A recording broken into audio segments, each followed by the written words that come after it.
Hello, everybody, and welcome back to another episode of From the Fourth Line. I am one half of your hosting equation, Emma, and I'm joined, as always, by my other half, Marcie.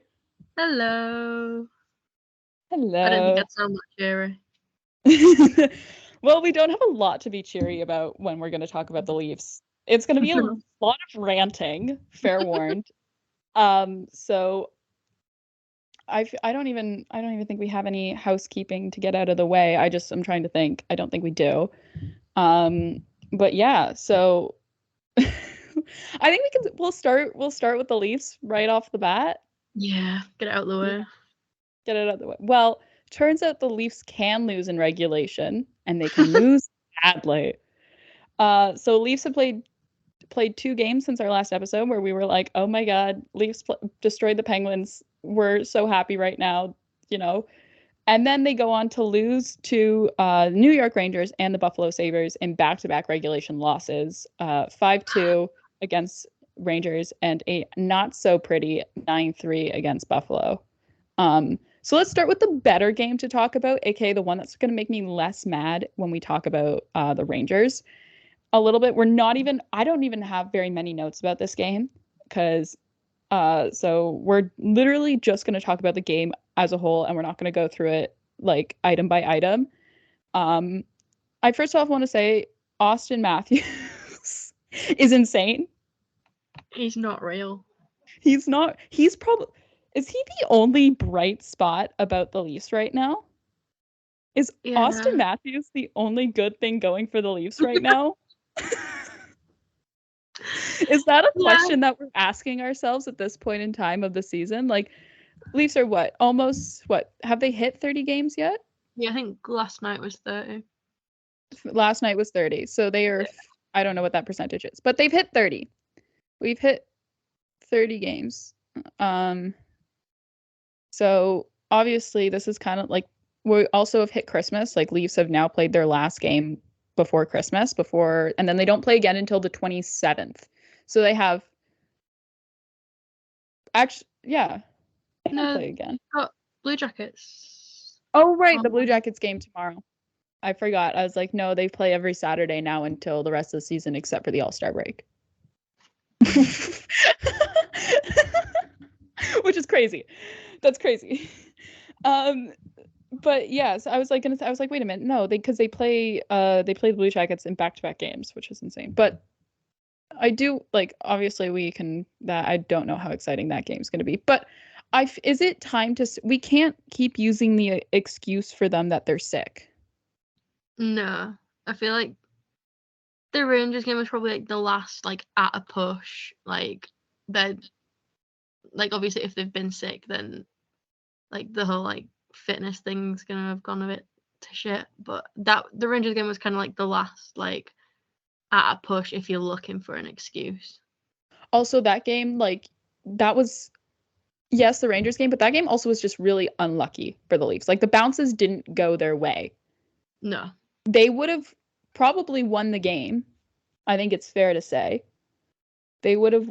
Would they have? Yeah, they would have probably won the. Yeah. I mean, at least you can say like it would have probably gone to overtime. Had there not been 2 goals that had gone in that had gone off of their own players. Those first 2 goals bounced off of Leafs players, and Jones did not have a chance. No. That because one of them went off of, I think it was Lageson's skate, and then there was one of them that went off of Riley that literally it changed directions. Like, Jones would have had the shot had it not gone off of Riley and gone to the other side of the net. Yeah. Right? It's unfortunate. So, because then you have a Panarin goal, which the insane shot, right?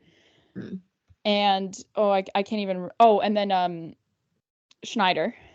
Yeah. I think that was like his second goal of the season or something. Yeah, I think it. Yeah, or was it his? Yeah, because it wasn't his first. But and then so you would have been 2-2. You wouldn't have gotten the Zibanejad empty net goal because you wouldn't have pulled your goalie.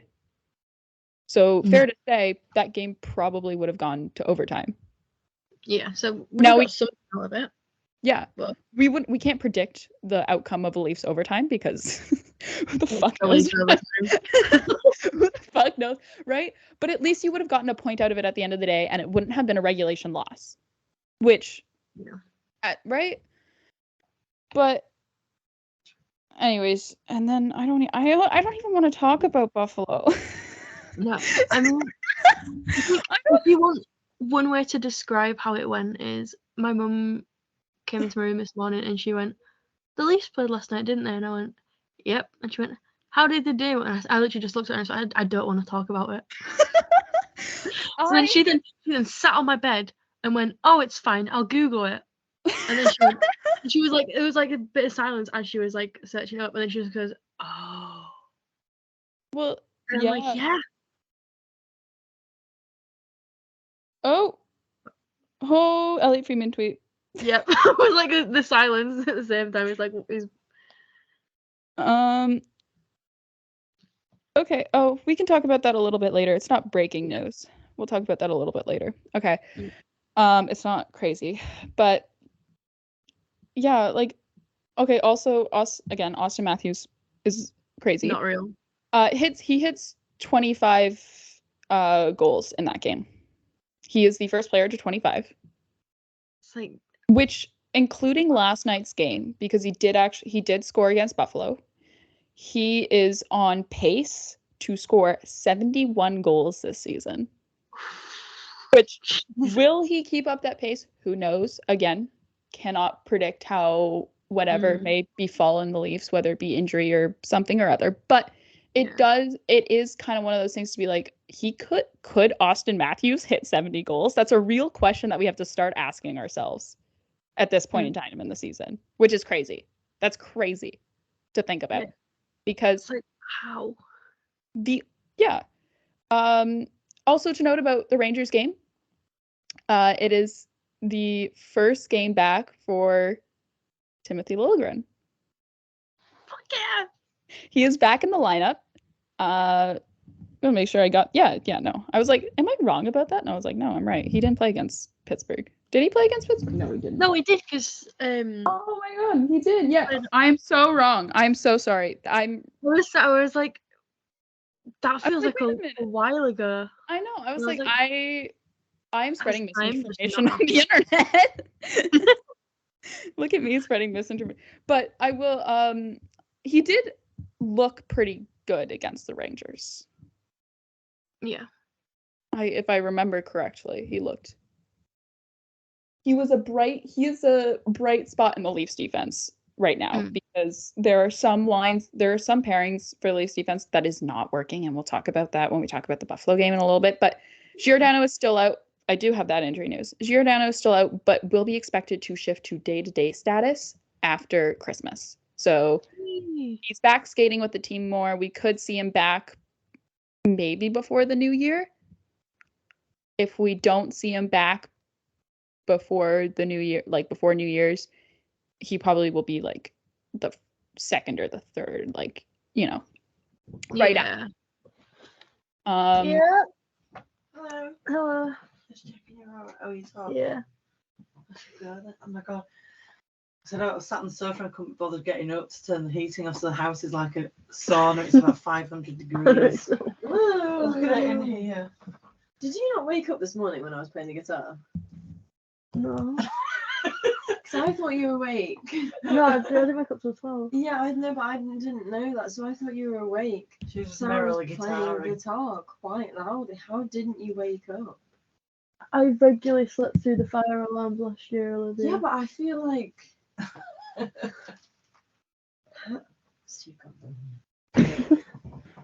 Right, well, when you've done talking, if you wish to have a gin. Oh, you know what? I might have to take you up on that. We're talking about last night's Leafs game. So I might, Emma. So I will definitely be taking you up on that. Right. We'll just cut that bit out. Just expose my heavy sleeping. Breaking news: Marcie can sleep through quick. Yeah, I think Jones has been pretty great for the Leafs right now in the net as a third goalie, right? Like you have to think Yeah. he's a third goalie right now, and he may like he is surpassing Samsonov. Oh yeah, like I'm not being funny, but if you told me like at the end of last April? season, Yeah, if you May? told me in April that fucking Martin Jones would be our starting goalie by Christmas, I'd have called you. First of all, no offense to Martin Jones, did not follow the Kraken a lot last year. For me, the West Coast, hard for me to follow those teams in terms of individual players, just because I'm not staying up that late. There's a reason why my Western team is the Minnesota Wild. I can watch those games and not fall asleep halfway through. But I would probably have told you Martin Jones who, right? I probably would have been like, who's Martin Jones again? Yeah. No offense to Martin Jones. It's just he's played most of his career. I think for the most part, his entire career out west and for Kings and Sharks and Seattle. But yeah, like just crazy. Yeah. I thought, we were crazy for saying that Wool could be the starter by April at the start of the season. I loved the idea, but I thought you were crazy. Yeah. It's like I remember everyone was like, I was sat there and I was like, Wall is gonna be our starter, like sooner than everyone's saying. And everyone's like, yeah, I mean, if he keeps playing good, then I suppose like he could be like our star by like next April. And I'm sat there like you do not know him like I know him. You do not know him like I do. But yeah, so us buying our Wool jerseys at the end of the playoffs last year was a good investment of our money. Yeah. Yeah, because yeah. But yeah, will again. I'm trying to think. Like, do you have anything else to add? I'm trying to think if we have anything else from that Rangers game. Oh yeah, Ty Domi was there. He's been going to quite a few Leafs games, home games. Actually, it's not the first since I don't want to like confirm that he still lives in Toronto or not. I'm pretty sure he does. Honestly, wouldn't surprise. Like, I actually probably could. I don't want to like guarantee it because I actually don't. I have certain insider information to some personal lives of Leafs players, but we won't get into that. Marcie knows because I told her. I'm like, I can't put that on in the show, but because that's like, but yeah, it's really funny how I know that information as well. But you just randomly just drop stuff. You're like, oh, fun fact. Fun fact. Perks of living in Toronto. It's one of those things where it's like people like, yeah, Toronto's a very big city, but it's smaller than people think when it comes to this sort of thing. When it comes to the stuff that matters. When it comes to the stuff that matters. But yeah, I don't know. I'm just trying to think. Like, I don't have a lot of notes on the Leafs in terms of the actual hockey that they played, but I think we can. I don't know. Do you want to talk about? Do you have anything else to add with the Rangers specifically? I think I had a note that says Matthew Nice fuck it up girl. I don't know what for, but he was probably. He probably. I think he did have a couple good. I mean, we can talk about Matthew Nyes a little bit. I guess like we have the time. We don't actually have a lot. Like we have 2 games to cover, but like most of what we're going to say is negative. So Matthew Nyes has.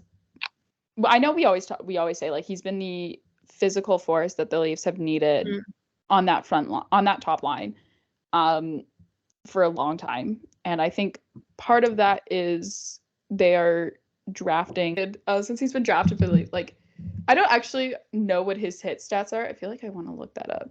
I don't know which site is going to have that for me. If I hold on, Matthew Nyes hit stat. Here. StatMuse. Oh, love of our lives. Love StatMuse. Maybe StatMuse is the all-around hockey stat website that I've been talking about, where I was like, won it. That's his extra stats. Oh, here we go. He's got 51 hits on the 51. Here we go. So I'm using a combination of Hockey Reference and StatMuse here. 51 stats on the season, which is a 1.88 hits per game. That's pretty good. That's pretty good in 28 games. And like saying that is like you've got to also bear in mind the fact that he's not realized that he is in fact. Yeah, like that's the thing. Like big. he didn't. I feel like from watching him, like he didn't realize that he was a big guy, until like quite a few games into this season. And I feel like we've seen him, Yeah, it's like now he looks more comfortable. Yeah. Like on the ice where he's like, I can actually do this and I know it won't go bad. Like he knows what he's doing with it. Yeah. So it's like, and he'll win those puck battles along the boards. Oh yeah, he's really good at that. Like watching, that's like the one thing I keep noticing. I'm like, oh yeah, he does not lose when he's fighting for the puck up against the boards. It's like, which is good because you fish it out and then you got what, Matthews and Nylander. Yeah. Right? That's not bad. To pass to, and you're in your zone. Not your zone, you're in the offensive zone. Like, oh, that's great. It's great. I like that's been really good for the Leafs so far, and I think, not to be like, we knew he was going to have an impact, I feel like, going into the season, especially just the way he was last year in the limited games we saw him after his college season came to an end. And like him in the short time we saw him in the playoffs before he got concussed in the second round against Florida. But yeah, just great. That's all I have for the Rangers game. Let's talk about Buffalo. Buffalo coming off of a 9-4 loss to Columbus the game prior takes on Leafs at home. And what period was it Samsonov got pulled? I only watched the period. Was it the second? It was about halfway through the second, I think. Yeah. So I only watched the third period because I was at a family friend's house for a holiday dinner, and I was like trying to be polite and wait till everything was finished before I asked, could we put the Leafs game on? I also was watching the game on mute as well, so didn't get any of the commentary for that third period. But that third period was just bad to watch in general. Oh, it was. Yeah. Like I think maybe the third goal the Sabres scored, I was messaging one of our friends. I was like, yeah, at what point do we pull Sammy? Because I never saw the goals for. I think I've only seen the Owen Power one because I just saw clips of it on Twitter. But from Cal. From Cal. Trust him to give us the Owen Power goal. But I'm trying to think. Were they just 3 bad goals? They weren't brilliant. I can't remember them specifically because I think after the first goal I just started just being like, for fuck's sake. There's so many of them. Yeah, they've all merged into one horrific, really bad goal. Yeah. But I don't think they were good. And then I was just like, at what point do we pull Samsonov? Because I don't like seeing him get pulled, because obviously if you're out there doing your job that you are paid a lot of money to do, and then your coach is like, yeah, you're not good enough right now, we're going to put someone else in. It's like, yes, that's bad for your confidence, but me personally, as a goalie, I know, if I was playing bad, if I was letting in loads of goals, and if my hockey team actually had the funds to have more than one goalie, and they were like, yeah, we're going to put the other goalkeeper in because it's not working for you today, I would much rather that happened than to play out the full game and be like solely responsible for a loss. Yeah. Yeah. So it's like, it's not ideal for his like mental health and his confidence to like be getting pulled as much as he is. But also at the same time, would you rather we basically spend the entire game just like leaving him out there to suffer? It's at what point do you just say fuck it and pull him? Yeah, like, because the other thing as well that I'm like thinking about, it was like he got pulled, what, 5 goals? It was right? Yeah. He was 5. Let in 5 and then got pulled. Okay. Just making sure I got my time, because like I was following the game in a combination of like Twitter notifications and NHL app notifications, and then I watched the third period, and then I watched, Buffalo score like 2 in 5 minutes, and I was like, this is a shit show.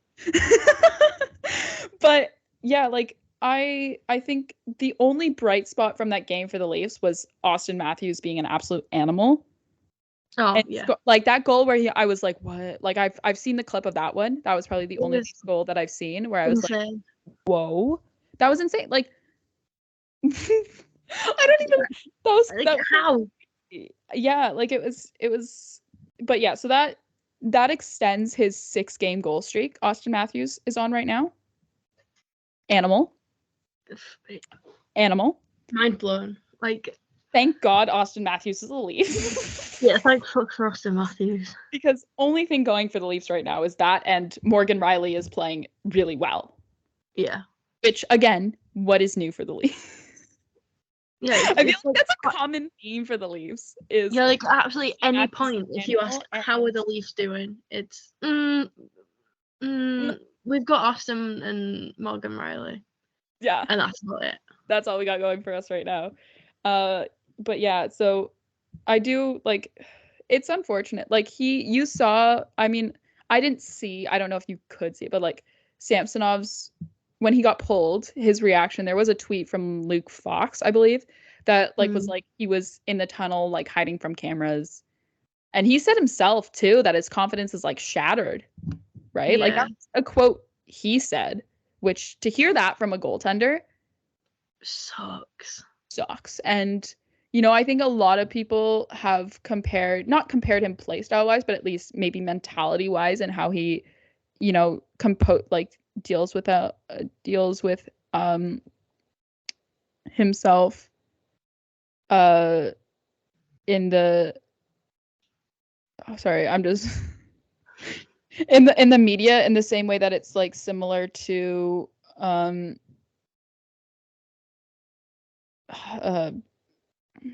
Jack Campbell. If we're going to compare Leafs goalies, right? Oh, I miss Jack Campbell so much. Yeah. Oh, here's the direct quote from Luke Fox. But this is from Samson. I was very busy. I didn't have time to watch the post games or anything, which usually I do. But I need to figure out everything in my head. Is his quote, which I just want to give him a hug. Yeah, here we go. So Ilya Samsonov, again from Luke Fox. Shout out to Luke Fox. Ilya Samsonov says this is the worst stretch he's been mentally in his career, which I feel really bad for him because like at this point we have like 2 options. One of them is like one is give him time. Yeah. One is give him time, and then the other one is just keep playing him and hope it works out. That keep like if you carry on playing him and like giving him like more starts, it's like yes, it's good because it might help, but it also might completely backfire and just like destroy him. The other thing with that option as well is it also is how much runway do you give him? How many games to figure his shit out, essentially, to put it bluntly. How do you give him? So how much runway space do you give him to get it? You know what I mean? Before you're like, okay. It's not.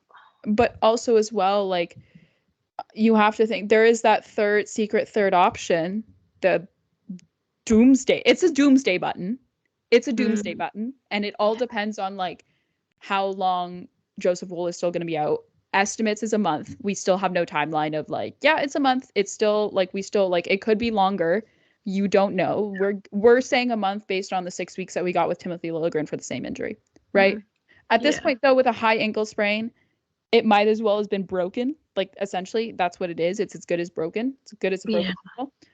But so you have to that doomsday push the big red button in case like break glass in case of emergency is call up Dennis Hildeby, which you don't want to do. No, you don't want to do because you've seen it with it's the same thing as when they last year called up Shelgren last season, right? I mean, I guess yes, Shelgren was always your like Marley's third goalie, but then you saw Joseph Wool. Maybe Joseph Wool was just always the better goalie.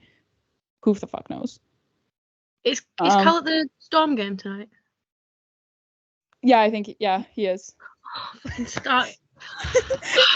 This is just me. Yeah. Cal goes to the same hockey team games. He watches the same team as I do, and he's just said that that their starting goalie got hurt, which is brilliant. As we're talking about Leafs goaltending, right?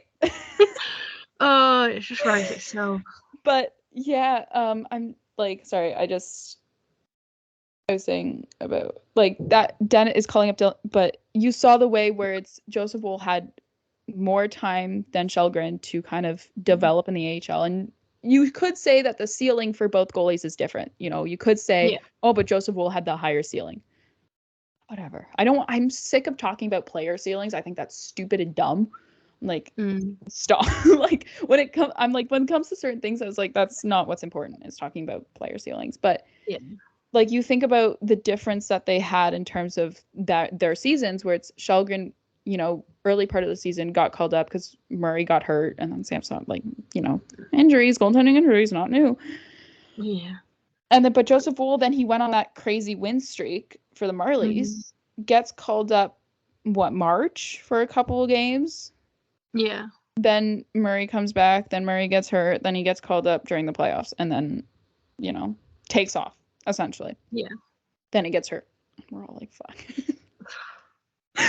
But, so you think about that, and you don't, like, I think, linearly, it would be better for the Leafs in the long run, just noting on the base of the success that Joseph Wool has had, to allow Dennis Hildeby to follow a similar path. Yeah. Right? Like, you want to give him to as close as a full season in the AHL this year as you can, considering this is his first full season in North America playing North American hockey. He only played a handful of games with the Marlies last season before their season got cut short because they lost in the playoffs.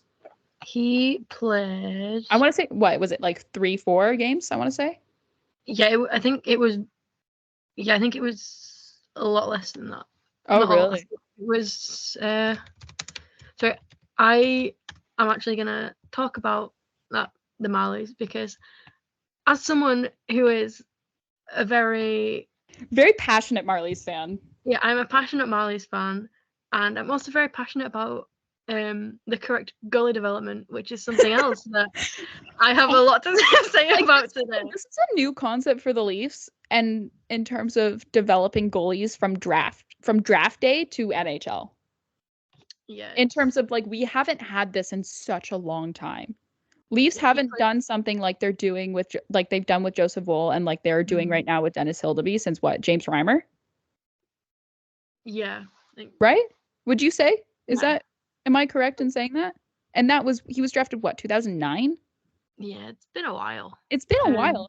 And it's something that for the Leafs, like as Leafs fans, we're like, you know, we know Joseph Wool isn't going to be bad when he comes back from injury. Right? Yeah, like, obviously it's going to take him yes, time to get back, but he's not going to come back and like completely bomb, because, I mean, he's good. He's good. Like, he's a great goalie, and it's like, if any of our goalies were going to get hurt, and like we had to guarantee that they would be able to bounce back from it, Joseph Wool's your best bet, because he has done it before, because he has had a very unfortunate history of starting his season with injuries, which Oh, I need to change my laptop. He has a very unfortunate history of starting his season off with various injuries, and he's like, obviously, like you can see, like now he still manages to bounce back and do pretty well for himself. Yeah, like again, his win streak from last season with the Marlies, his AHL I think it was record breaking, right? It was like 13 wins, like it was like 13 wins or something, right? I think is what it got up to. I don't remember the exact number, but that was him returning from injury. Yeah. That win streak was him returning from injury. That was the result of it. Yeah, it's like, right? Like now when he comes back after this, are we gonna get undefeated for the rest of the season? Oh, I wish. Historically, he's oh, that would be so nice. Historically, he is a better goalie after injury. Not to say that we want him to get hurt so we become like I don't know, Patrick Roy or something. Like not that we want that, but like not like that's not like, but you know what I mean? Like he is a better goalie after injury. And I think, you know, the Leafs goaltending in the future is at a really good place with, you know, having Joseph, both being young. Joseph Woll's only 25. He's the same age as Austin Matthews. And having Dennis Hildeby, who's 22. Both be in the Leaf system and kind of, I think, be pieces that the Leafs aren't willing to move. Obviously, they won't move Joseph Woll. That'd be stupid. But even Dennis Hildeby falls into that pool of Leafs prospects where it's like they're unwilling to move them. You know, which that, as we know, that pool for guaranteed includes Minton and Cohen, right? Who are currently playing on Team Canada for World Juniors. Right? But yeah, so. And like I'm someone who thinks about what happens if Woll ever leaves the Leafs. I think about that a lot, and I get sad about it. But then I also think like it's not gonna happen anytime soon, mainly because he's playing really well. He's incredibly cheap. Like he's on League Min. He's still on his entry level contract. Yeah. So it's like with that, it's like my ideal situation is like his contract runs out and at the end of next season, so you re-sign him this summer. Yeah. If I'm Brad Living, I am re-signing Joseph Woll for this summer for 6-7 years. Maybe not the full 8 because goaltending is wishy-washy like that, but at least 6-7, and you sign him now. And so that he can't, like, you know, he can be like, I had a really good season, but you can also be like, but yeah, it was also your first full NHL season and you got hurt. And here we are signing you for what? 4 or 5? Yeah. Like, would that be fair? Because think about it. I think give him 2-3 more years, 4 or 5 for 4 or 5 more years is a bargain. Oh yeah. Like if he carries on with like how he's been playing so far, like anything you're paying for him is a bargain. Oh yeah, absolutely. And also you have to think about it this way. Samsonov is a free agent at the end of the season. So is Martin Jones. If you think, okay, Dennis Hildeby is ready to at least back up, like you have Woll as your starter. Yeah. Dennis Hildeby is your backup. You have Dennis Hildeby on an entry level.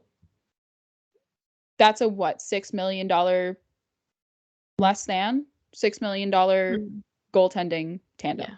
That's your goaltending for less than $6 million. Yeah, and it's like for the quality that you're gonna get from it. Yeah. Now again, you don't know with Hildeby on how he's going to be at the AHL level, but you can base it off of how good of a start he has at the AHL right now. What, second in? Yeah, he's second now. Second now? Well, he was second last time we talked about him. I don't know if that has changed, but I think on the Marlies broadcast the other night they were like, yeah, he's second. Okay, well, yeah, in the AHL, which again. So that's my opinion on the matter. People can get mad at me all they want, but I think I'm gonna be pretty solid with that. But on the negative side of Leafs goaltending, Buffalo was not great for this team. You know it's a bad game when you're saying at least it's not 10. At least they didn't lose at least the Sabres didn't score 10 goals. But so I mean, we'll talk about goaltending a little bit longer, and then I want to talk about some other happenings in the game, just because I want to talk about Jeff Skinner. Marcie knows exactly what I'm going to bring up. But so Samsonov's current save percentage, which is an .871, is the lowest by the Leafs goaltender in first 14 starts since Alan Bester, which had an .864 in 89-90, like 1989-90 season. Which isn't good. That's not good. No. That's bad. And, you kind of wonder, like, what happened over the summer? Yeah. Like, something has clearly happened. Like, yeah, Yes, something he has has a happened. baby. Yes, he has a baby, but he had the baby came last season, right? Yeah, baby was last season. So, yeah, because we were all losing our minds over it. Yeah, we were all very cute baby. In my little timeline of when Emma and Marcie absolutely lost their shit. Which is getting fuller and fuller by the day. It's every hour at this point. Every hour. But yeah, like, so you can't blame it on, oh, he's got a baby, he's distracted. No. You don't know what it is. And he's getting paid a lot of money. But yeah, it also is first time that the Leafs allow 9 goals in this Sheldon Keefe era. That's something. Oh, and then I want to read this Matthews quote, because this Matthews quote is insane. Yeah. To hear your top goal scorer say this. Here we go. This is from David Alter. Austin Matthews. I think just collectively probably one of the worst games since I've been here. Which is crazy. Now, there's been some pretty bad games, by the way, in Matthews' era. There's been some bad games, right? I can think of probably about 3 of them off the top of my head. Yeah. Losing to your own, one of them, losing to your own Zamboni driver. Another one, that weird, yeah, they won it, but that weird game against Detroit where the score was like 10-7 or something. I'd call that yeah, you won. I'd still call it a bad game. Right? Yeah, right? Any game that you let in 7 goals is not, I don't care if you win or not. If you're letting in 7 goals in a game, that's less than a goal every 10 minutes. That's shit. Yeah, and you can say, well, it doesn't, it doesn't matter how, it just matters how many. I'm like, it still matters how. If you want to look at the performance of a team, you still have to be like, well, they still have to, not let goals in. That's the point. Yeah. But again, also to combine it with a tweet from Luke Fox, Austin Matthews calls it an embarrassment. It is an embarrassment. Yeah. Because, you're not at home, but you're in Buffalo, so you might as well be at home. With how many Leafs fans go to games in Buffalo? I was looking around last night, when it showed. There's so many empty seats. The last 5 minutes. It was miserable because I was if you've got people that have traveled, because they've traveled. They've still driven. Yeah, Buffalo isn't that far from Toronto. I think it's about, I want to say it's 3 hours, probably less. And it is just across the border. So it is a drive, that is something, I don't think you, people don't get a hotel for that game. You do the drive and you just get back really late. But, it's still not good. Yeah. I'd call it an embarrassment. Yeah. I'd call it an embarrassment. Because it was embarrassing. Any game that I have to, when my mom asks me how it went, I have to say, I don't want to talk about it. Any game that ends like that is an embarrassment. Because I will talk to my mom about fucking awful games that Leafs have played. So if it gets to the point where I'm like, I don't even want to think about it. I want to pretend it never happened. Yeah. It's a bad game. And you have to wonder what it does to the mentality of that locker room as well. Yeah, I would not have wanted to be in the locker room after that. Well, Sheldon Keefe said, we won't dissect it, but we won't get it, which I think means like we won't go through and nitpick each goal, but like we still have to remember that we played like shit, right? Like we still have to remember we played like crap. Like we can't play like that again. But I don't say you go through and you break down every goal against and you say what caused it, that sort of thing. But you do have to look over this. This is something. We're going into a game against Columbus in which you were down 5-0 going into the third the last time you played it, which was played that team, which is a week ago. Right? Just over a week ago. Since you last played them, they beat the Sabres 9-4. 9-4. Yes, exactly. It's so very it's like much something that you do have to dissect, and you do have to go, you know what? Yeah. It was shit. This is why. Like you Yeah, you can't just be like, oh yeah, we played bad. I'm not saying that you're going, oh look, score is 7-3. They're gonna score here. Let's break down their 8th goal. No, I'm not saying go through the game like an itemized list, but yes, at least break down the game and see where all your things went wrong, because you have to talk about it. It's something you have to discuss as a team, because you're going into a game in which you're going into your next game, which is a team that has already beat you once this season and almost beat you badly until you had a monster third period. But like, right? Like, you can't rely on you still lost the game in overtime. It's like you can't just bank on like, oh yeah, we'll have a really good third period. We'll have a better game. No. No. You could have said, oh, going into last night's game, going into the third period, you could have been like, oh, the Leafs just have to have a really good third period, right? Because it was what, 6-3 going into the third. Yeah. You're down 3 goals. That's doable in 30 minutes with the Leafs and the way that they can sometimes play. Yeah, I mean, 3 goals were still scored, but just not in the right direction. Yeah. Anyways, I'm gonna quit yelling about this. I think I was getting like aggressively angry. Oh my god. Let's talk about something else before I get aggressively before I start like full Steve Dangle yelling. So some news today. Leafs signs their 2023 draft 6th round, who's 23rd pick, Noah Chadwick, to his entry-level contract. The news came out today. The defenseman is with Lethbridge and the WHL this season and is in 30 games played, 7 goals, 17 assists for a total of 24 points. This is his 2nd full season in the WHL, and it also is a career high for him already in terms of goals and points. He also leads his team's defensemen in points and goals as well. So I've already been asked by people, I've been asked by people as well, like, what does it mean? Like, why today? Because it seems like a very random thing to do. I think part of it is having to do with his performance this season. Because he's a 6th round pick, right? So that is their, you usually wait a little bit before like a 6th round pick, you have to sit on a little bit before you sign them to an entry level contract, right? Because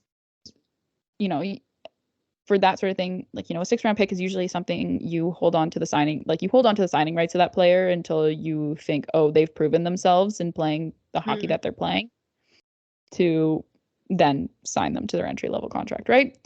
Because contract is a contract. And I think that's what this is for the Leafs and for Chadwick as well, is just, he's played some.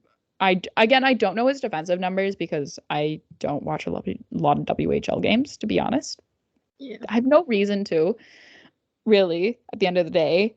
But from what I can see from some basic stat lines, like, it just sounds like he's having a really good season in Lethbridge and has earned the contract. And, he's 18. So we'll see if he, plays. Again, this is decisions that will probably come over the summer as well, is whether he'll play another season in the dub or if he will join the Marlies next year. Who knows? I think, 6th round pick defenseman, leave him for the. Personally, for me, sitting right now at this position I think he can go further in terms of not hitting his ceiling in the WHL, Yeah. maybe probably like, he'll be 19.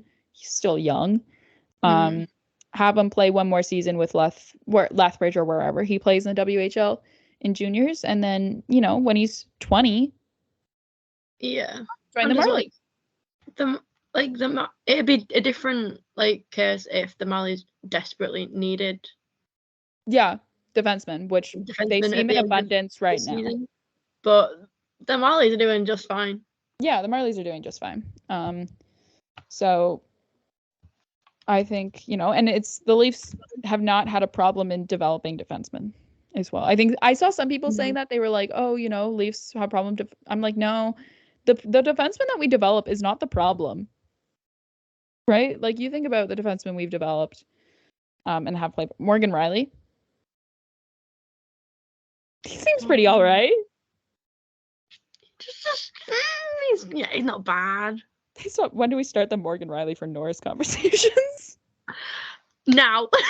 Now, I think mid-season, when we hit mid-season, we might do like an NHL awards sort of preview in terms of who we think could be like create our own little short lists for each awards. That might be something we do. Liverpool sweeps the NHL awards.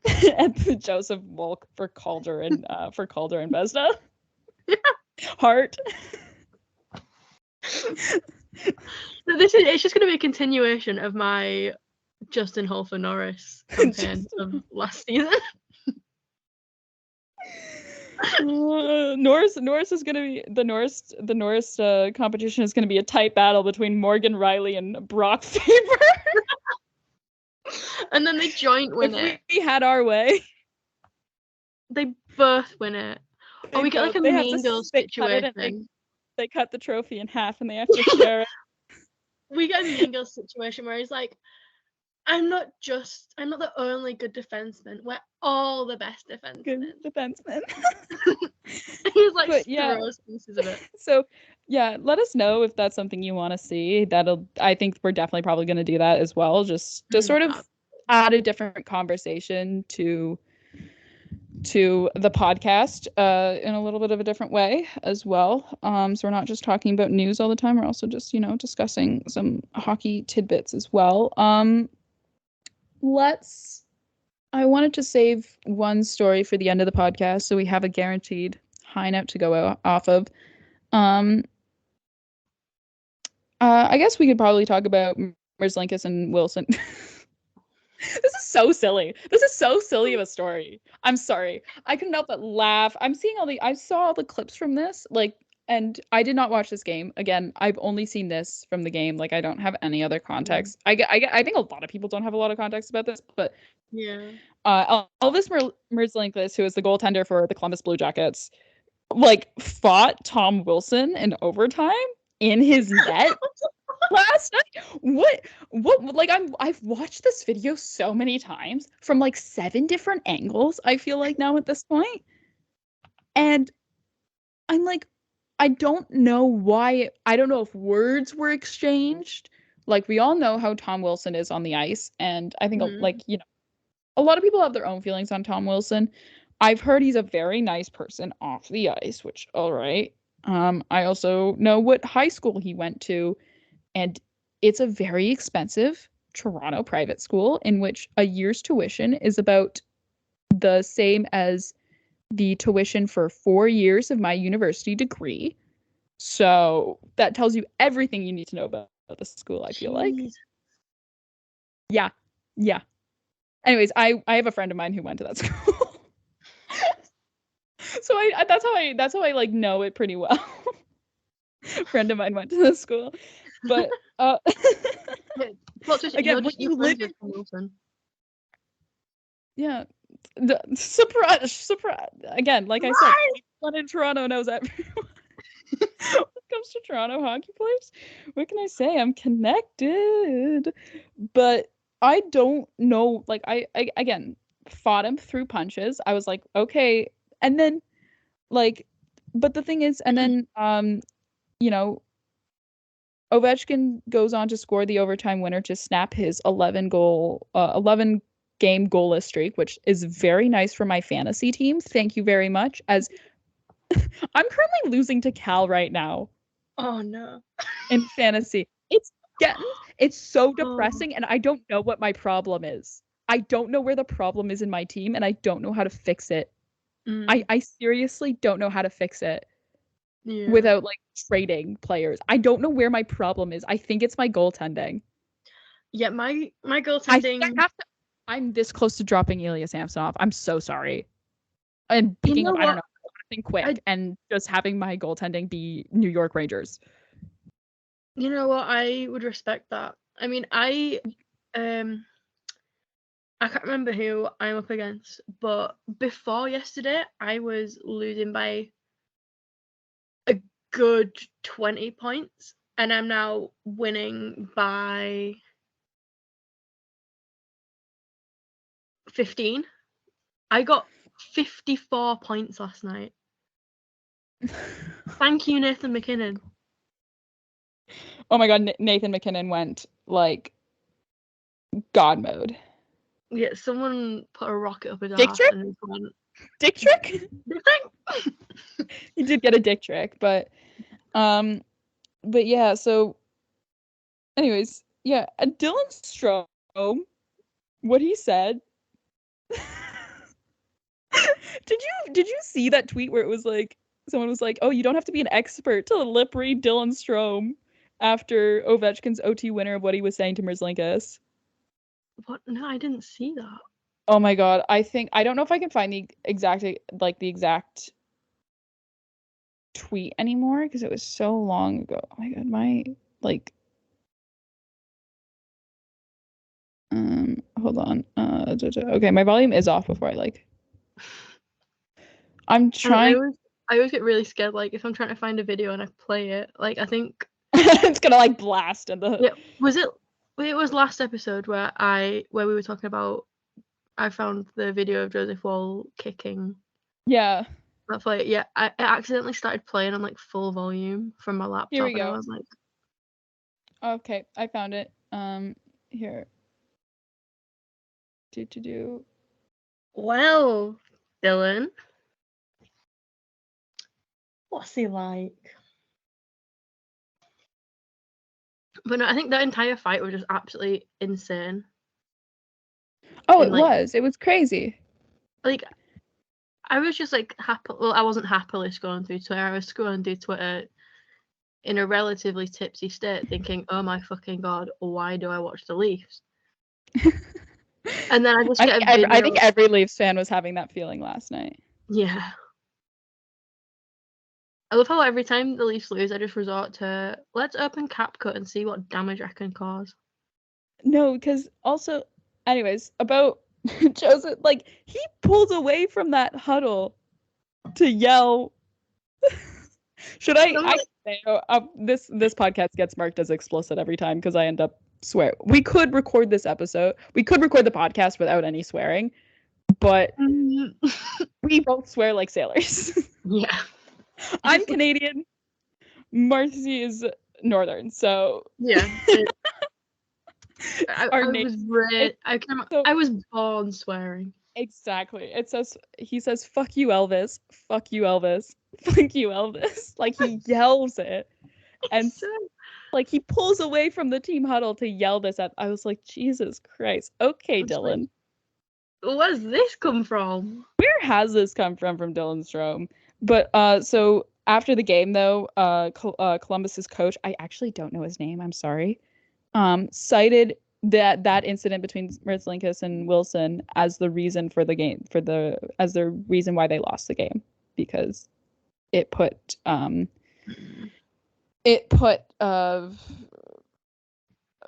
Washington on the power play, and I think in that situation, like when I don't watch enough Capitals games to know if Ovechkin is on there. It does get sent out for overtime. I don't think so with how I wouldn't imagine it with how slow he's been playing. Yeah, right? Yeah, I think you probably watch more Caps games than me, and I really don't. I will watch. I just don't have the time right now. I think, you know what? When I'm starting once I start working full time in January, I think I'll have more time to just watch hockey games at night. So Yeah. I think maybe then I'll be watching more Caps games. Because I'll just be watching whatever game. I'll pick a game and I'll watch that. But yeah, just so I don't know, but I think for sure, definitely guaranteed. Like when you're on the power play, like when the Caps are on the power play in overtime, you send out Ovechkin and put him in his office and just let him go to work, and that's exactly what happened. So obviously, to have something that you did though be cited as the reason for why you lost the game, and it what does that do? Like that can't be fun as a player to hear from your coach, right? Like it's different when it's like, you know, whatever members of the media, or it's like some two idiots with a podcast.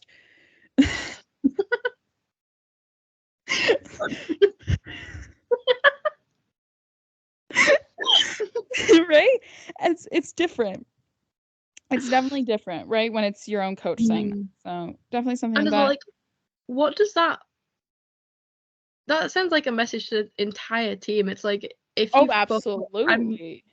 It's like, I'm your coach, and it's like, if you fuck up, I'm not afraid to say this. Hold you responsible for the whole loss. And it's like, I wouldn't be too pleased to see if I wanted lunch. Anyway, okay. So that's done with that conversation. Can I talk about the Minnesota Wild? Yeah, I suppose I'll let you talk about the Minnesota Wild. I've let Marcie talk about the Buffalo Sabres so many times, and now I finally have a team that's not the Leafs that I want to talk about, and that team is the Minnesota Wild. The Wild, the way I titled this section in my notes, though, was really funny. I said "Wild are okay?" ? Because like they fired their coach, and have hired a new coach. Obviously, not the first team this season to do it, and they weren't the last. Nope. But the Wild currently are 7-3-0 in their last 10 games, which I think is pretty good. Which I'd call that a good run of games for sure. They also, to keep in mind as well, they are like quite a few of their players are hurt as well. I specifically wrote down the defenseman that they're missing, because I want to talk about Brock Faber's ice time. Yelling the poor kid. So the team is still missing Spurgeon and Broden on their blue line. But then also notably last night, when they played Montreal, Ryan Hartman wasn't in the lineup as well. And I think they're missing another forward hurt, because they've had quite a few call-ups. And also Marco Rossi with the Gordie Howe hat trick last night against Montreal, the first of his career. Way to go. But yeah, Brock Faber has been clocking in the ice time. He's been playing really well. I think, there was a stat I saw a couple days ago where it was like he's in the so this is prior to tonight's game against last night's game against Montreal, where it was like in the last 4 games he's like a +1 and was only like on the ice for like 1 5-on-5 goal against the Wild. But yeah, so his last 5 games of ice time have been 30-37, 31-34, 28-18, 30-19, and last night against Montreal, he clocked in a 33-25. 33 minutes. Now, his career actually has followed a very scarily similar path to Matthew Knies when we talk about like how they've made it to the NHL, in terms of they both played for Minnesota last year.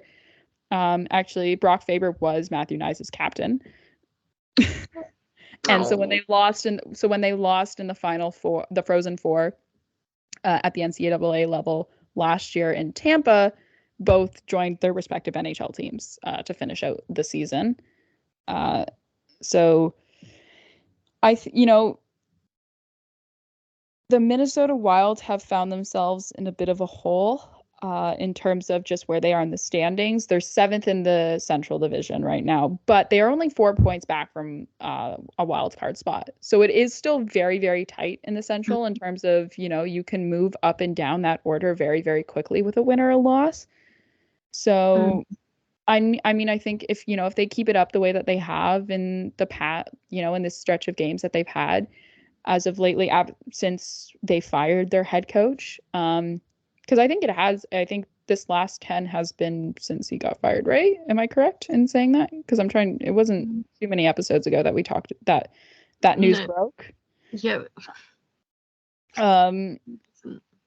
But yeah, and also to talk about Marc-Andre Fleury, besides his usual pranking antics he was up to against other teams and his own team, he is 3 wins away from taking. Actually, no, I think has that stat changed? I don't know, but he's inching closer to taking second all time in terms of goalie wins. I think if I remember correctly, he's either 2 or 3 wins.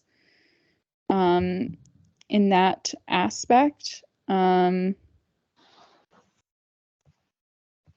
Yeah, here we go. Yeah, he's 3 away from passing Patrick Roy for second most in all-time in NHL history. And he's only 3 games away from 1,000 games played. That's insane. So, it's, so which is a huge, 1,000 games is a huge milestone for a goaltender.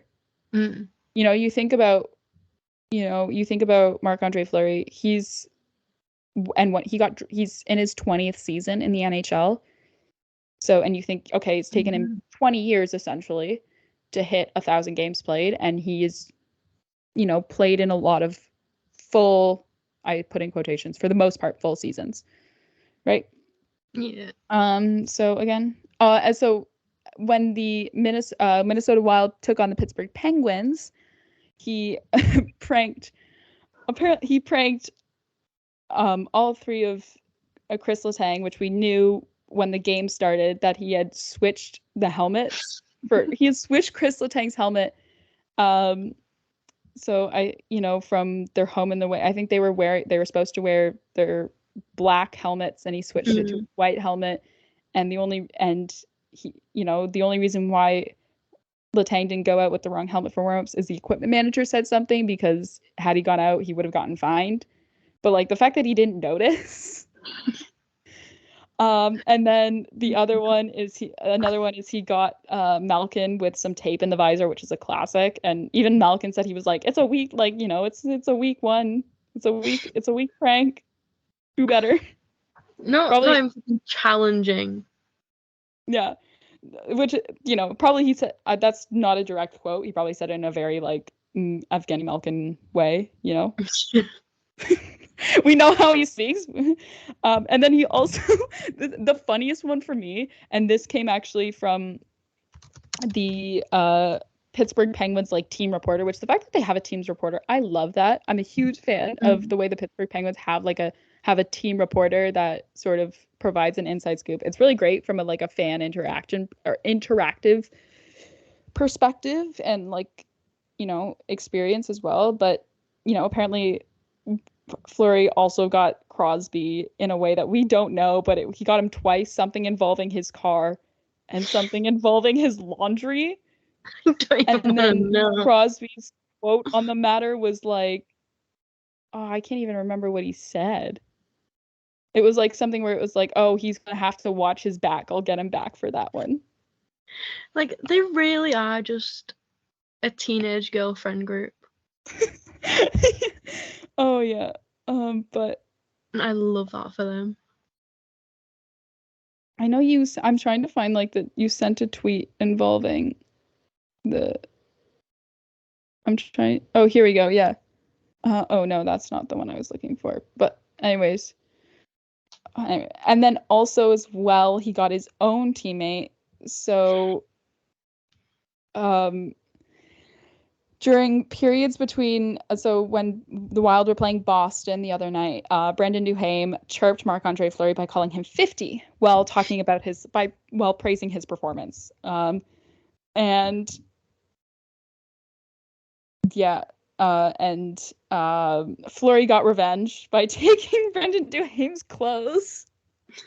And the pictures that result from it are so funny because to describe them, it's Brendan Duhaime wearing bright blue suit pants, and the ugliest jacket I've ever seen in my entire life. It's like this brown plaid, like small check, like plaid, with a small pattern on it, plaid jacket, like this ugly tan one with this like leather fur, not leather, but this like brown fur collar to it.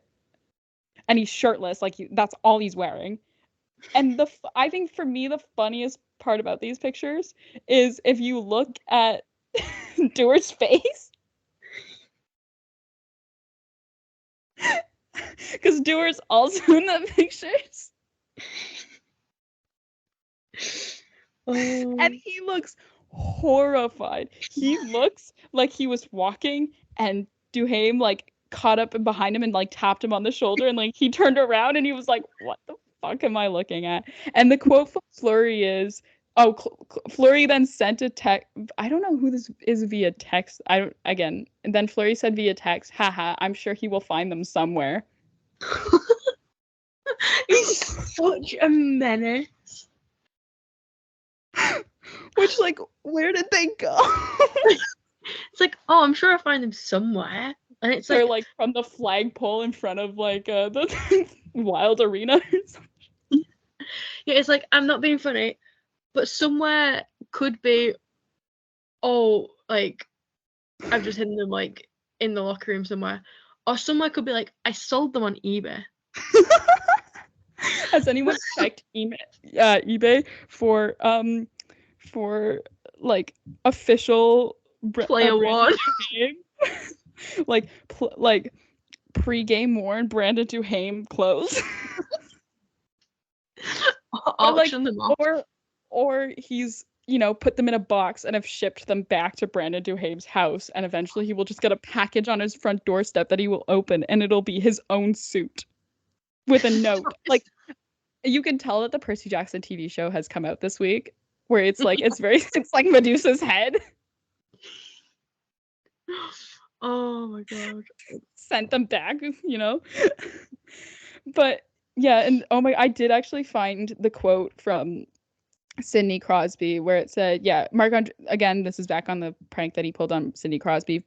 So Marc-Andre Fleury pranked Crosby both before and after the game on Monday against Pittsburgh. What is known is that this sounds so like mysterious. What is known is that the pranks involved Crosby's car and laundry. I think probably which are the two safest things of Sidney Crosby that you could mess with and not get murdered. Yeah. Right? But like also like Crosby loves Fleury, and then Crosby said in response to the pranks, it's a marathon, not a sprint. I'll respond accordingly. Which is the horrifying. Most horrifying. It's horrifying, but it's also like the most Sidney Crosby thing that anyone could ever say. That's horrifying. We have so that's all we want to talk about, but now we're going to go through some Elliot Friedman tweets because we just got another one. Oh, did we? Yeah, we did. According to NHL Public Relations and also via Elliot Friedman as well, the National Hockey League Commissioner Gary Bettman, that's so official, today affirmed the 6-game suspension that was assessed to Detroit Red Wings forward David Perron. So that was on the cross-check to the head and resulting attack on Artem Zub after in the game where Dylan Larkin got injured. Larkin's already back in the lineup as well for the Red Wings. Not to be like, oh, like he did, whatever. Anyways, we're not gonna continue talking about that. But so this is via Elliot Friedman. Bettman upholds Perron's suspension. He returns tonight, but has the option to appeal an independent arbitrator in hopes of getting some salary returned. So the 6 games are up already. Tonight's his first game back after the 6 games, but I think, it's like it was $141,000 or something that he lost in salary for missing 6 games, which, I guess for these guys probably is a large amount of money. That's like a year. The crazy thing about that is that's like a high yearly salary for someone. Right? Like that. And he makes that in 6 games. Anyways, and still NHLers are underpaid compared to the rest of professional athletes on average. That's craziness. Yeah. Which is but why yeah, I think when we re-sign Joseph Wall, we should pay him 60 million per year. Because I'm sure the old hockey, the hockey Twitter, the uncles on hockey Twitter would love the fact that his jersey number is worked into his contract deal. I'm sure that will make everyone really, really happy about all the people who got so mad about fucking Marner's contract. I think it is that has like 16 worked into it or something. Was it Marner's contract that had like 16 worked into it somehow? Or like 93? Anyways. Probably something. Yeah, I'm sure that, right? In other news as well, this is also from NHL Public Relations, but Elliot Friedman reposted it, and that's why we got the notification. So this is regarding the NHL and NHLPA announced today that Avalanche defenseman Samuel Girard has been cleared to resume practicing with the team and has entered the follow-up care phase of the NHL and NHLPA player assistance program. So hi, Mom. Yeah. Hi.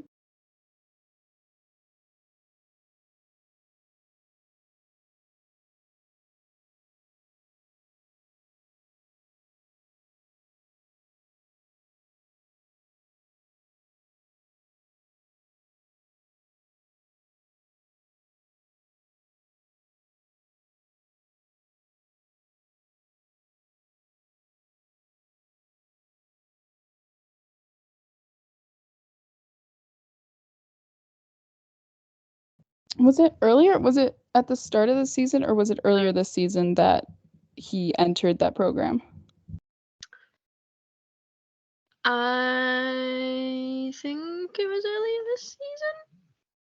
Although I can't remember if he started the season or if it was before the season started, but good to see that, he's gotten the help he needed and is ready to return to playing hockey. Yeah. So, now I don't know what that means in terms of like with the holiday freeze and stuff, and if you can move because there is a holiday freeze until the 28th, right? Where players there's a limit on the moves you can make with players. I think you can only call players up in emergency situations. And there's some wacky rules on how you can carry more players. Like you can carry more than 23 players on your roster, which is what the Buffalo Sabres are currently doing. And there's no trades, there's no waivers, whatever, right? So again, but I think for sure as well, like we won't, not that he's gonna make a return before that date in terms of like coming back to a game, but yeah. Something to keep in mind. Do you have anything to add, or should we go into our special holiday segment? I have a little Buffalo Sabres? A little bone to pick with the Buffalo Sabres. Just a little one. Go ahead. In the form of I have paragraphs of just little bone to pick. Yeah, a little bone to pick in the form of like 6 paragraphs. Jesus Christ. Okay, go ahead. So, in the Buffalo Sabres, in their lovely, lovely 9-4 loss to the Blue Jackets, they pulled Devon Levi. They started Devon Levi, which I will get onto that in a minute. They started him, and then they pulled him less than 8 minutes into the second. And then they're like, oh, well, if we're going to have to pull Devon Levi, I suppose we should, give Luukkonen a chance. So they put Luukkonen in. It was a shit show. I'm not going to talk about the game because similarly to the Leafs game, I just want to forget it happened. And yes, recently, in the last day or two, it has all but been confirmed that with Devon Levi's contract, there was I've seen like a lot of people talking about it like as a conspiracy theory on Twitter, where it's like Devon Levi signed with the Sabres, and a big reason of why he did that is because they basically guaranteed him the starting position, and they were like, we won't send you down, we will play you, and that is a big part of why he signed with the Sabres. That's all but been confirmed in the last few days. which I think is a really shitty thing to do, because first off, like, you're gonna go as like people who are like who know how the league works, and you're gonna go, oh yeah, hi, you're a young goalie who's like coming out of college, and you will do anything to play in the NHL because it's like your dream, it's what you want to do.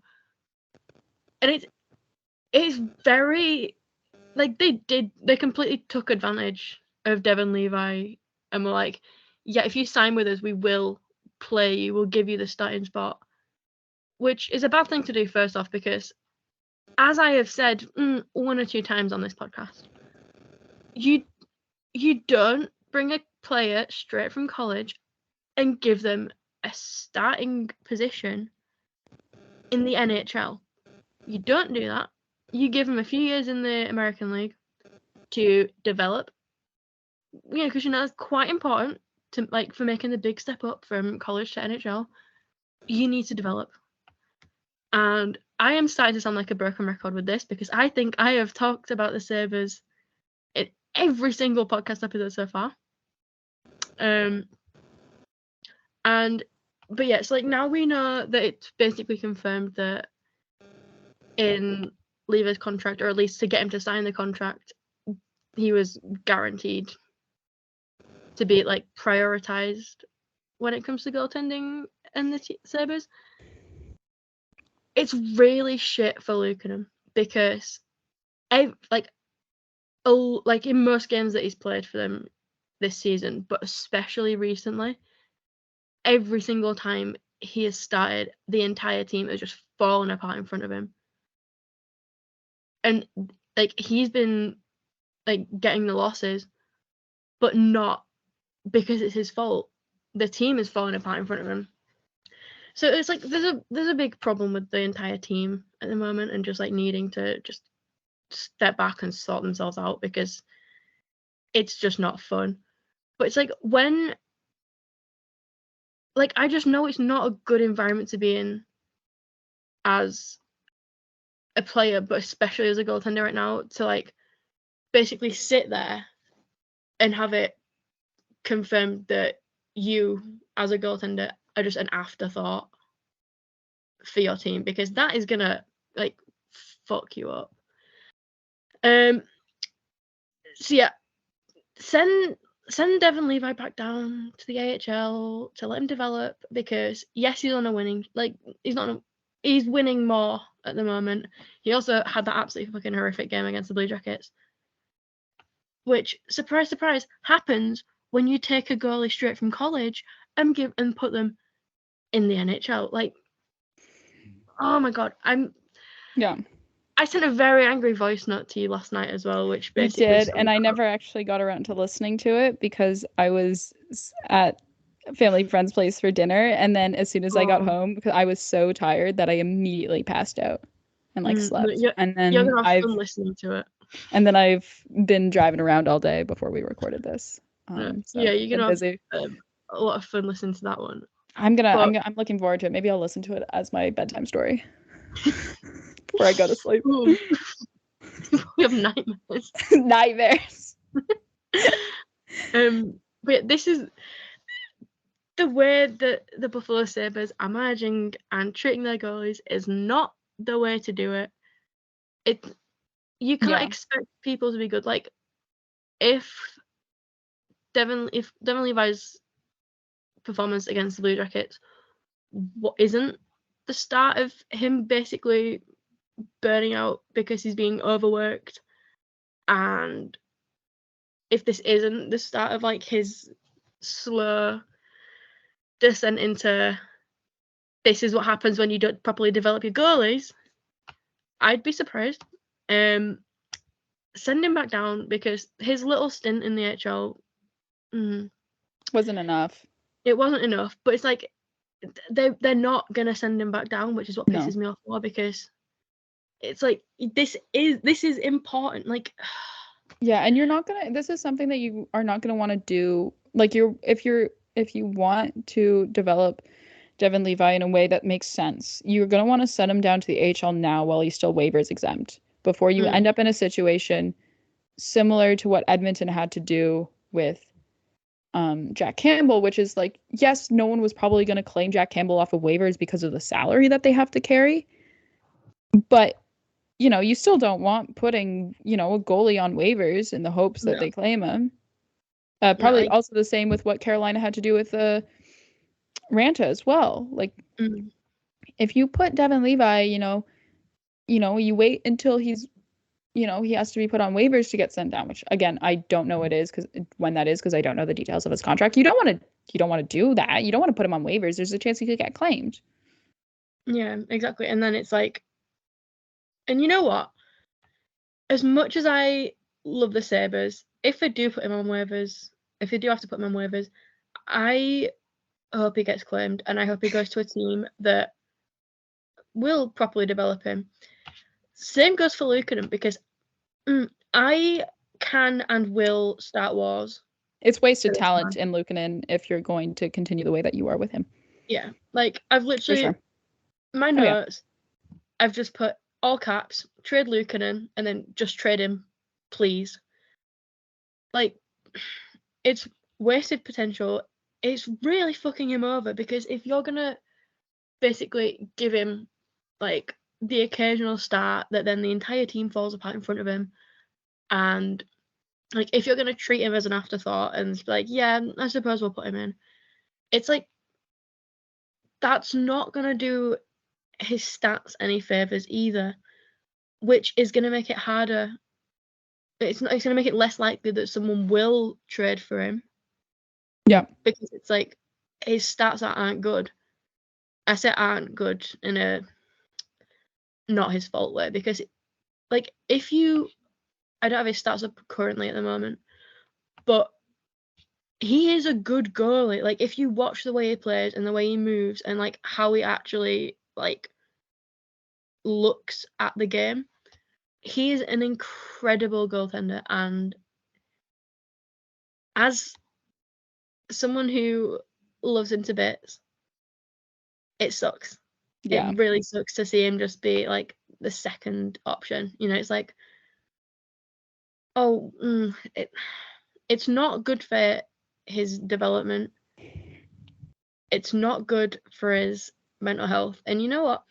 At this point, if the Sabres want to become like a sinking ship, they're doing a really good job at that right now.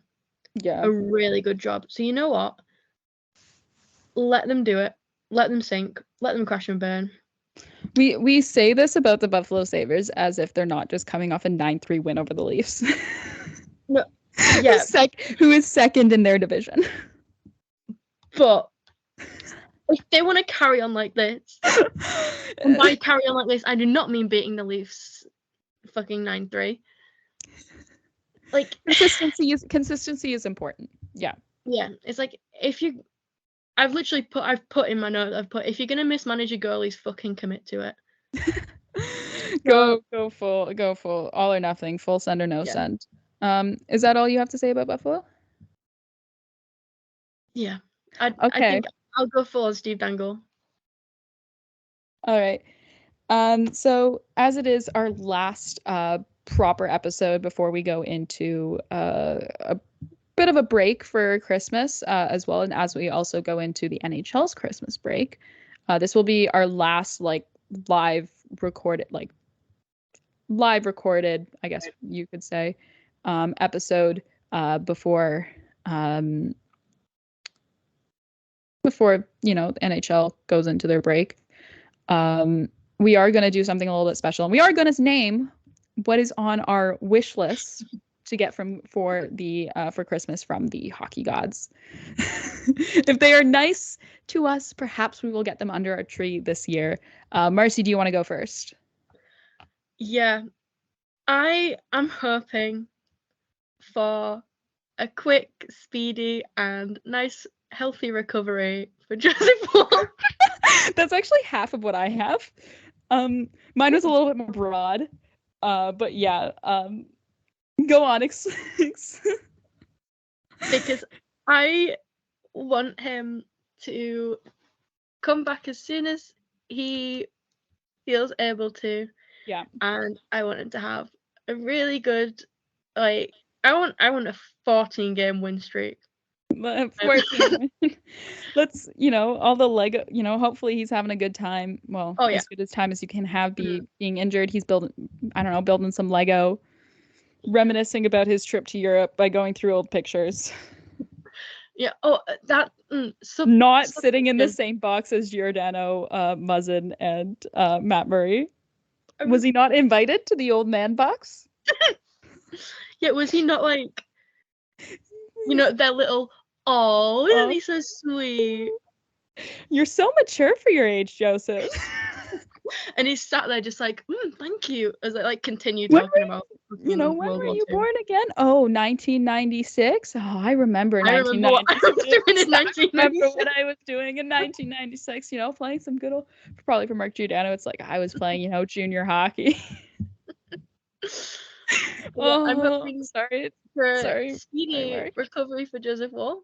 Yeah. And I have two little branches of this Christmas wish. Dear hockey gods, please, for my sake, for Emma's sake, and for Joseph Wall's sake, give him the start on February 19th against the St. Louis Blues at home. Well, away, but at home for him. In St. Louis. Yeah, St. Louis local, yeah. Give him the start. I have multiple tweets about it drafted already. Yeah. Oh my God. And I should probably get on that. Yeah, you know what I'm like. I draft tweets for every situation. Yeah, true. You did have that Bobby McMahon tweet in your drafts for a while. He got full government named. Which oh my God, okay, the way that's not information that's on his Wikipedia page, and how you have to go to like his college roster page for that, and it's like you have to scroll down to the bottom to like the fun facts section. Anyway. Yeah. There's a reason this podcast is named From the Fourth Line. But yeah, so for me, I guess I have down Leafs goaltending. I hope they solve their issues for obvious reasons, but we did spend a lot of time talking about that. So I guess I will say I have one big thing, and that is the Leafs need to be better against bottom 6 teams. The Leafs are 1, 2, and 3 against bottom 6 teams. They need to be good against teams that are bad. Because yes, at the end of the day, you want to win in the playoffs. And when you play in the playoffs, you are playing teams that are not bad, right? You're not playing your bottom 6. You're not playing bottom 6 teams in the playoffs. Right? Yeah. At the end of the day. But in order to get to the playoffs, you still have to win games. And you want to win games. You want to get those quote unquote easy wins. No win is easy, but you want to be able to get those quote unquote easy wins or win the games that you should be winning. You need to, when the winner meter is in your favor, you want to be winning those games. Yeah. And I think, that's always been a problem for the Leafs is, they should be beating teams that they're not beating the teams that they should beat. And, I know anyone, what it seems like, what people always say is that the only thing Leaf fans care about is how we do in the playoffs, which is true. But also at the same time, you still want to see your team, it's a little bit disheartening when you watch, your team that, came off of a 7-0 win against the Pittsburgh Penguins to be winning, you want them still, and then to see them lose 9-3 to the Buffalo Sabres, you want that. And so, yeah, just that was another thing. And, I want, a nice quiet break where Brock Faber doesn't do anything. That's what the other thing on my Christmas wish list after the game time he has. But no, anyways, but that was my thing. That was my wish list item for me. Both Leaf related for both of us, but shocker, surprise. Yeah. I guess also as well, if we're going general hockey gods, I want a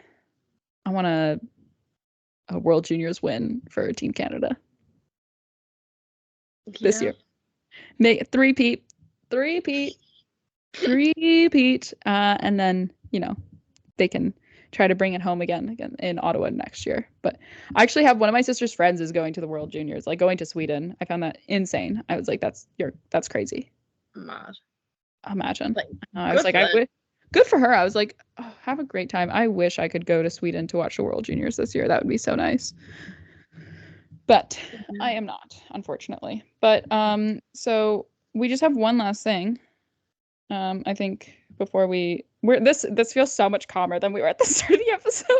At the start we were just like all over the place, and now we're We're just like, so much more calm. But let's we've talk said our about- piece. We've said our piece. Now we have our good news story of the episode. Kind of. Oh, I mean, I guess it's also general hockey news, but we're ending the episode out on a high note.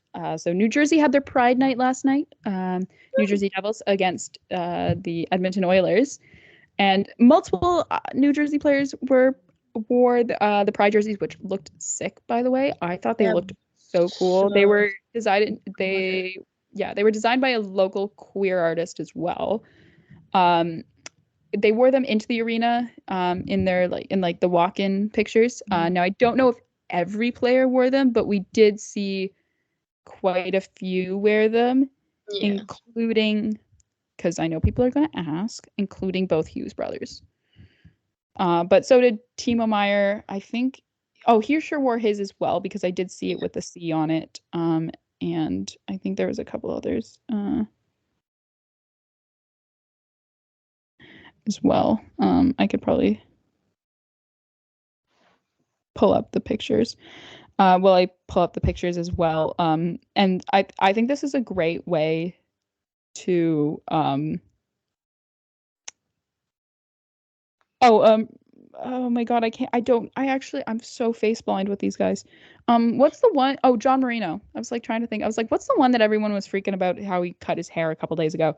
And oh my god, who oh, I know him. I just don't remember his name. Oh my god. Can you tell we don't watch the New Jersey Devils? Yeah, that combined with the lovely joys of ADHD face blindness. Oh my god, yeah. So also as well, there's a jersey auction for the Pride jerseys as well that you can find the link to on the New Jersey Devils Twitter if you really, really love the jerseys and I think all the proceeds are going to a local charity as well. That supports but yeah. And note as well that I wanted to mostly bring this up as well. The mascot, the New Jersey Devil mascot, wore one throughout the entire game, which I think is a great way for teams to sort of, get around the NHL's ban on specialty jerseys worn during warmups. Just, have your mascot wear one during the whole game. I don't think the league, if the league starts regulating what the mascots wear during a game, they're gonna. Where do you draw the line? Because then there's Gritty. Gritty goes through at least three costume changes a game, right? Yeah. So props to the New Jersey Devils for finding a way to still have the jersey being worn throughout warm-ups and the game as well by putting it on the mascot. And then there was also several Edmonton Oilers players as the visiting team who had Pride tape on their sticks, which I love. I love when you are a visiting team and you you put Pride tape on your sticks during another team's Pride night. I think that speaks volumes about where you about your support for sure. Like you saw quite a few Leafs players doing it because they played in quite a few Pride nights as well as the visiting team. But the Edmonton players were the ones that I saw. I know there could be more. I just didn't see pictures of them and I didn't watch the game. Was McDavid, Draisaitl, Skinner, and Nugent Hopkins. So those were the four that I saw pictures of. Again, there could have been more, and I just didn't see them. And if there is, let me know. And that's great. I like shouting out. As queer fans, it does feel really nice to have players do something like that, for sure. And then also on the New Jersey Devil side, the only player that I saw was Curtis Lazar, who had Pride tape.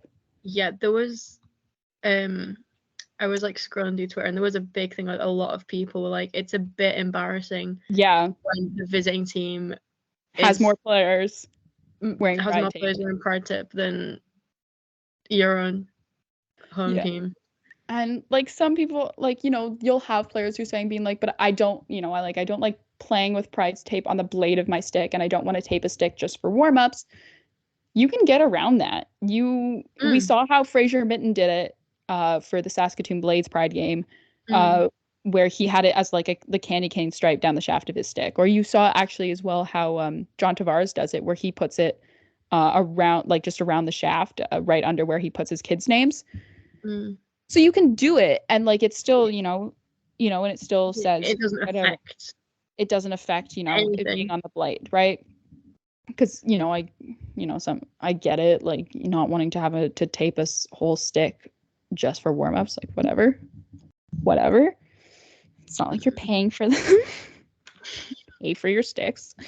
But yeah, so at the same time, it is still something cool where, you know, a team, I guess, as well, also in terms of what the New Jersey Devils did, puts that much effort into having specialty jerseys and having the one made for the mascot and having the mascot wear it the full game, and then having the jerseys available for auction is still, you know, pretty cool. And especially just knowing, like, out of, you know, not to say like not all teams in the NHL have young fan bases, but the New Jersey Devils definitely have a younger fan base among the average in the NHL. I feel like I don't know how you can scientifically prove that, but in terms of online presence, it certainly is a younger, and obviously people are going to point to reasons to why, but we don't care about that.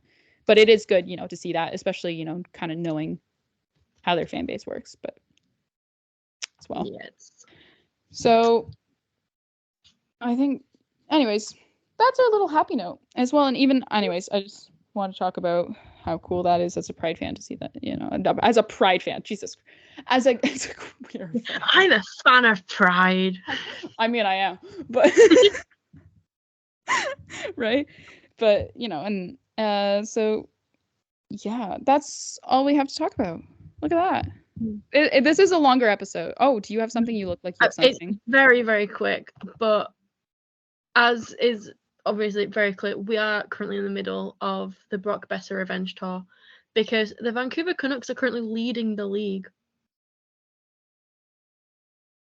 which is not something that I think anyone saw coming. I know we didn't talk about the Vancouver Canucks or Brock Besser. I feel like we spent so long talking about Austin Matthews' goals not to, you know, point out that Brock Besser is like steps behind him.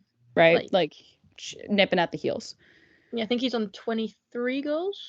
Yeah, no, it was like they were like for a while they were going back and forth of like, you know, Austin Matthews scores, you know, to take the lead, and then Brock Besser is gonna, like, you know, made it Chicago's problem. Yeah. But that's just which I think I said last episode as well on Monday. But yeah, so just Canucks. Way to go to the Canucks, honestly. Like, not gonna lie, and I honestly didn't see less for them at the start of the season. Oh no, I don't think anyone did. I'm not being funny. Like, I love the Canucks, but last year I had them down as my emotional support failure team. Now you have the Buffalo Sabres. Yeah, now I had the Buffalo Sabres. Like, I had the Ducks and the Canucks as my emotional support failure teams last season. Yeah, the Ducks are still there. They always will be. Well, speaking of the Ducks as well, Mason McTavish and Jamie Drysdale were back in the lineups for the Ducks last night as well. Yeah, which good for them. But like, I think because not that I can remember, they didn't make a lot of huge changes to their lineup this offseason. No, it was. With the major now in hindsight, looking back on their first 30-some games, would the major pickup of their season be Sam Lafferty from the Leafs?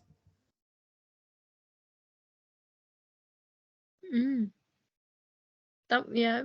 No, I'd have to look at like who they got during the off season for this team. I can't think of any big name besides Sam Lafferty, but that could be the Leafs bias in me. Oh, I miss a little. I miss Eggman. I have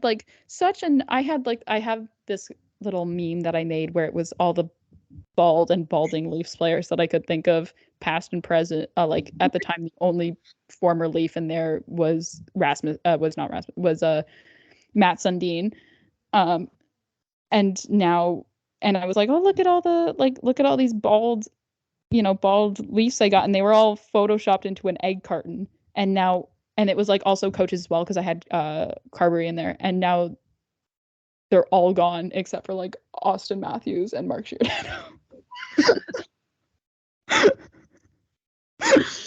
Oh god. It was like there was like quite a few in there that I had in there too. It was like, and they're like all gone.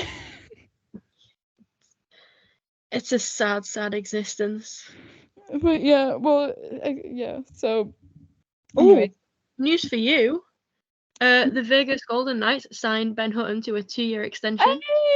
hey, shout out to noted former Leafs legend Ben Hutton, who played all of 4 games for them.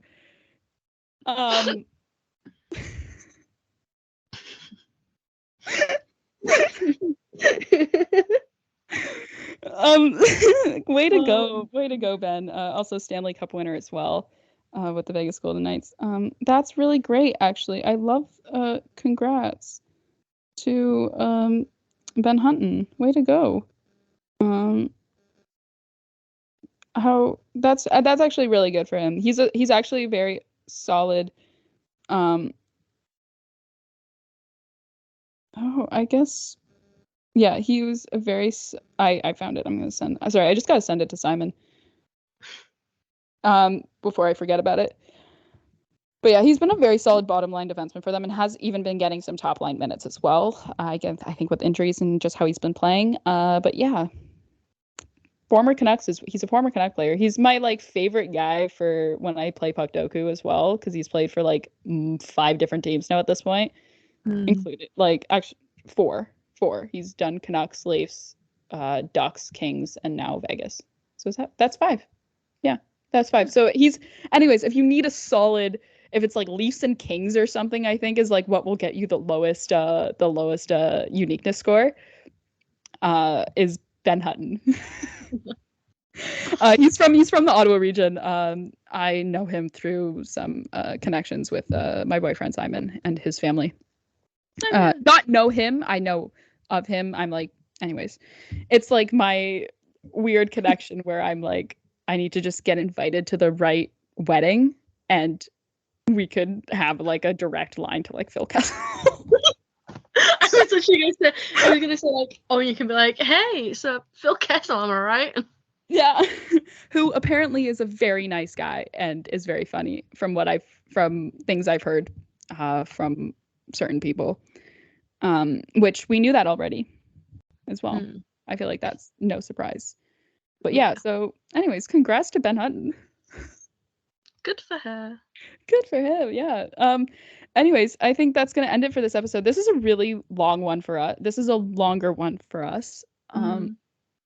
But yeah, just because we didn't give one to you guys yesterday, we wanted to make it longer, just because also you guys won't hear from us in a, up-to-date capacity in a non-pre-recorded, like, I guess these are all pre-recorded, but at the time, yeah, because we record these episodes the same day we upload them. So this will be the last time you guys will hear from us until the 28th, which is a Thursday. Until next Thursday, there's no live episode on Monday. There will be an episode on Monday. We have talked about it multiple times on the podcast, and it feels really bad now if we don't get to it. So yeah, we're probably going to record that tomorrow, I think. Yeah, I've got. Do you have time? Okay, neither do I. Okay, solid. Anyway, we're both nearing like our, it's a different, we're both at home now, so it's like, yeah, it's like I have to think like, has my mom done anything? Yeah, but yeah, so thank you so much for listening. You're to another episode of From the Fourth Line. This is our 10th episode of the show as well. I didn't mention it at the start of the show, but this is our 10th episode. This is great. No, we've had a blast doing this, and we also always thank you guys for the support. It brings so much joy to us to hear you guys tweet at us or DM us or whatever. Talk about, just saying how much you love the show and how much you enjoy what we're doing, and it's really great, and it makes us have so much more fun doing this as well. And yeah, so if you aren't already, you can go follow the show on Twitter at From the Fourth Line, and that's fourth with a 4 instead of spelling it out, as well as it's Cal, as well as you can follow both of us on Twitter. You can follow Marcie at 60 Leafs, and you can follow me at Pearby1. Of course, also, as always, all that information will be available in the show notes, including today will be our last episode before the deadline to donate to Sick Kids. Donate to the Sick Kids Foundation, where Samsung Canada will match all donations up to $100,000. Throwing that in one last time before that, I don't want to say promotion, but before that, matching of donations period ends. And yeah, thank you for listening. Have a happy holidays to those who celebrate holidays around this time of year. Have a safe, happy holidays, and we will see you next time. Christmas. After Christmas, yeah. Eat some good food. Mm. Enjoy yourself. All right. Bye-bye. Bye.